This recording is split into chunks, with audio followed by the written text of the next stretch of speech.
You're looking at an image of Henry Ruggs and Roderick Scott as kids, best friends until the end. Rod was one of the top basketball players in the state, and dude was working out constantly, so naturally, that rubbed off on Henry. Initially, Henry chose to apply his work ethic to the same sport as Roderick, and while his athleticism transferred well to the basketball court, Rod knew there was another sport that his best friend Henry was built to play. Now keep in mind these two were growing up in Alabama, and Rod was a huge fan of Alabama football and even somewhat followed the recruiting. So in his mind, he knew a D1 wide receiver when he saw one, and he believed that he was hanging out with one every single day. Here's a quote from Rod's dad. Rod was just always telling him, "Man, you ought to be playing football. You a 5-star, bro. A 5-star. You know how kids can get caught up in all those stars?" But Rod was just telling him he thought he was a 5-star prospect, Roderick steered his boy back towards the football field because he knew that's where his future lied. He even influenced Henry's college choice. So the impact he made on Henry's life in such a short period of time is honestly pretty insane. I tell him about this visit in this school or that school, and he was just like, "Nah, you going to Alabama." That's all he'd say basically. So he would always tell Henry that he should go there, win him a couple of championships before he went on to the NFL. But Rod had plans for his own future as well. And while the plans he helped Henry lay out ended up playing out pretty much perfectly, Roderick unfortunately wouldn't have enough time to see his own plans all the way through. He had a saying that went like this: "I will do something great, and I'll be something great." And if you ask me, I'd argue that he did and he was. But I'm sure he would have liked to have done more had he had more time.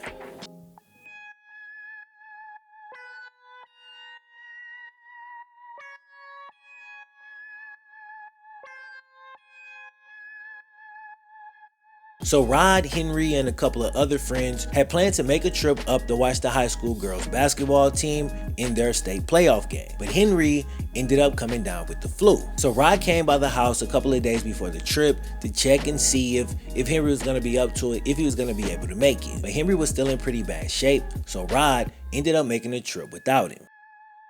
Rod made the trip with a different group of friends, and on a rainy morning in Alabama, the driver lost control of the vehicle. Rod, who was in the back seat of the car, was completely thrown from the vehicle during the crash. He was airlifted to the hospital with 2 collapsed lungs and a damaged brain. Of course, when it all went down, Henry was home with the flu, and then kind of all at once his phone just started blowing up. At first he was ignoring all the calls because he's sick, you're not feeling good, I don't want to talk, like why everybody bothering me, But eventually he picks up the phone and he receives the bad news. Roderick had been in an accident. He was in intensive care and they weren't sure he was gonna make it. He was actually hospitalized not too far from Henry's house, only about an 8-minute walk. When Henry found out the news, he literally sprinted the entire way. Sick and all, didn't matter, he got there as quick as he could. And for a world-class sprinter like Henry Ruggs, a 4.2 40-yard dash runner, despite the flu, I'm sure he made it down there in record time. Unfortunately, there wasn't much he can do besides sit in the waiting room and trade hopeful conversation with Roderick's family members. That night in 2016,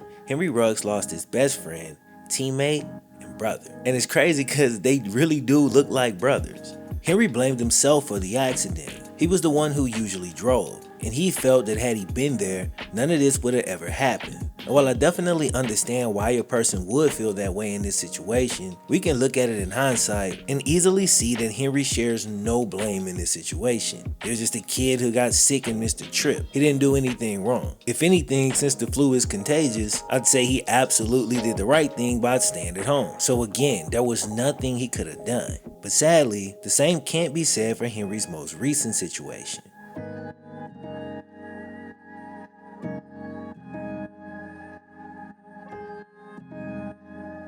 Five years later, the past revisits.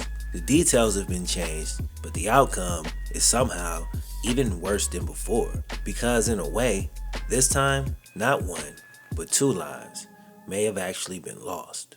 This time, he's the one behind the wheel, he is intoxicated, and he accidentally takes the life of someone else. Cruel twist of fate that gets crueler by the minute. One young lady's life was ended, and Henry's life was changed forever. And to think it all happened in a literal flash. Today we're talking about Henry Ruggs III and this insane situation that he currently finds himself in. A heavy topic, but nonetheless, one we gotta discuss. Other than that, you already know what time it is, fellas. Cue the Wayne. Yeah.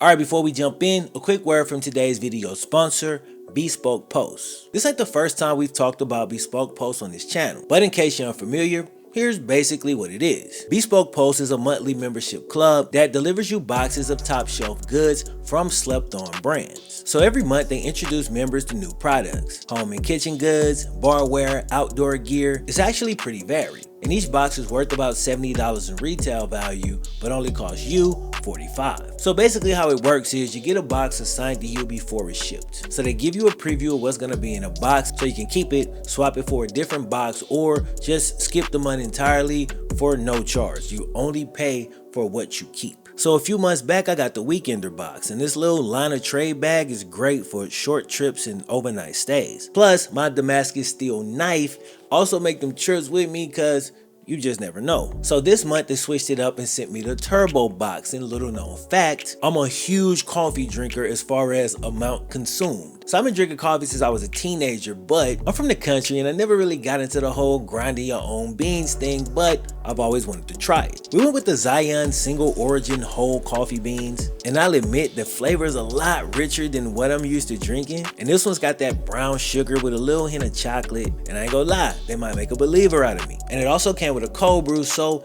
if you're more into the iced coffee, got some for you too. So if you want to get 20% off your first box, click the link in the description and enter FlemLo20 at checkout, or go to bspk.me/FlemLo20. Again, that's bspk.me/FlemLo20. Man, shout out to Bespoke Post once again for sponsoring the video. Without further ado, let's get it.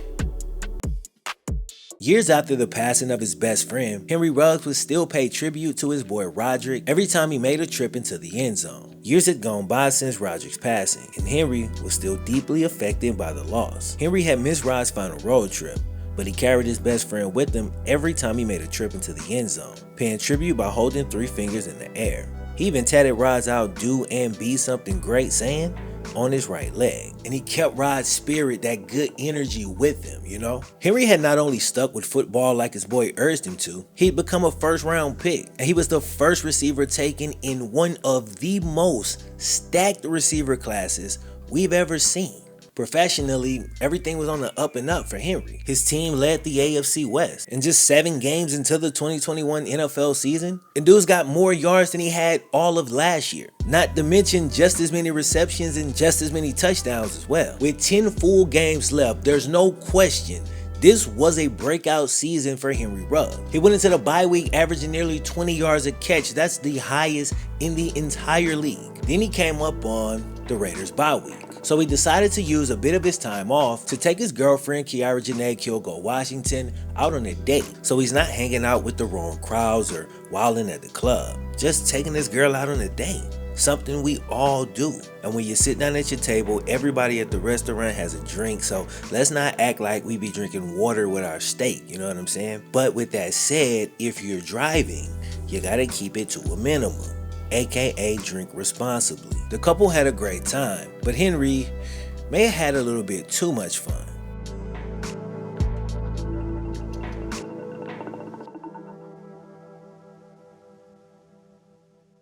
So the night turns into morning and Henry and Kiara set off, presumably to go home. Henry's gonna drive. Now coincidentally, Tina Trenner, a 23-year-old customer service worker, was headed home around that same time. Tina was really young herself, man, and just trying to figure out life. She was working customer service for an insurance company, but she had hopes to become a computer programmer. So she just dropped her friend Bowana off at her house. The two only lived about a mile apart. So Bowana gets dropped off at home and she ends up falling asleep. Boom. Next thing you know, she wakes up to calls from Tina's mom. She gets her on the phone and Tina's mom is overcome with emotion. Her daughter Tina had never made it home and there was news of a fatal crash right down the street from their house. Like, how would you not automatically assume the worst? Like, I can't imagine that feeling, man. She was supposed to wake up at 7 a.m. to run errands, but she never got home with her dog. We know now that a few hours earlier, Henry had crashed his car into Tina's. Both Henry and his girlfriend, Kiara, who was in the car with him,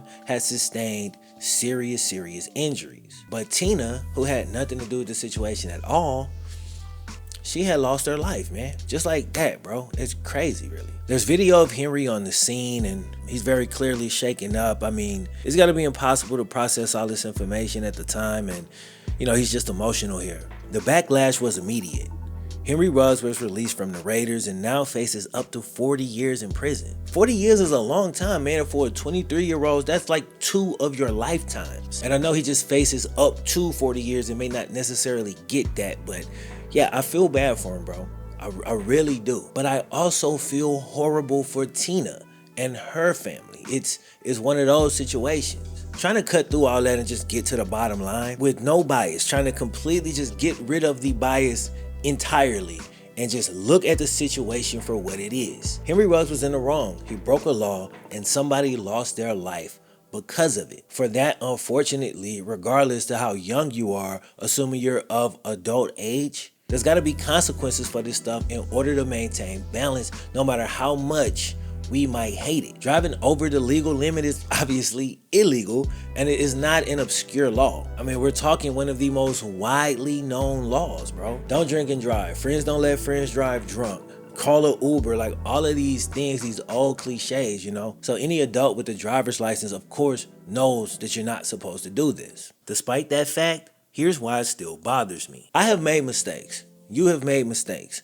We have been allowed, most of us, to learn from these mistakes and then move forward with our lives. You're young, you're making mistakes, you learn from them, and you grow up. But for other people, the consequences of their mistakes end up being so huge that they're never allowed to move on. Like right now, this feels like Henry Ruggs' life as he knew it is over. It feels like right now. And again, he has not been formally sentenced yet. So we don't know how this thing is going to play out. But again, he's facing a crazy amount of time, and there's a chance he's going to do a decent portion of it, right? And it sucks because his intentions were not to take somebody's life. But the thing is, bro, you have to know if you get behind the wheel and you're intoxicated, you are putting people's lives in danger. So the potential is there.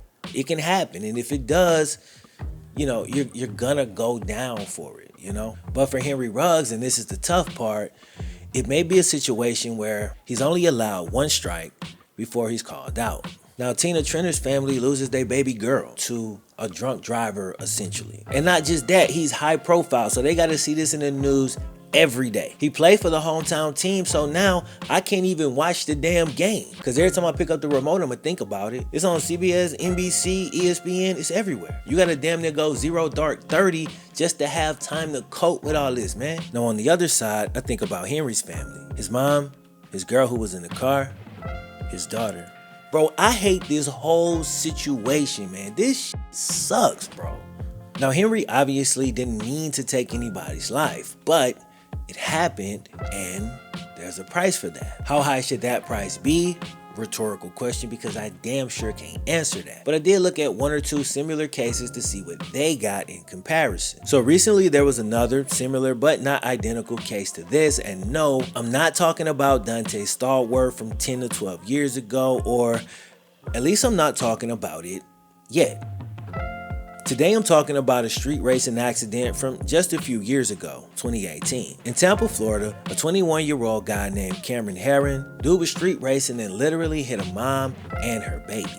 Now, he didn't run into the mom and her kid in their car. No, it's even worse than that. The lady was pushing a child across the street in a stroller. This man's coming down, he's racing, going at extreme speeds, and he runs into him. Now, I guess the mom must have shielded the baby because while the mom did pass, the baby did end up living, but of course suffered serious injuries. So in that case, dude was 21 years old and he was sentenced to 24 years in prison. A very different case once again.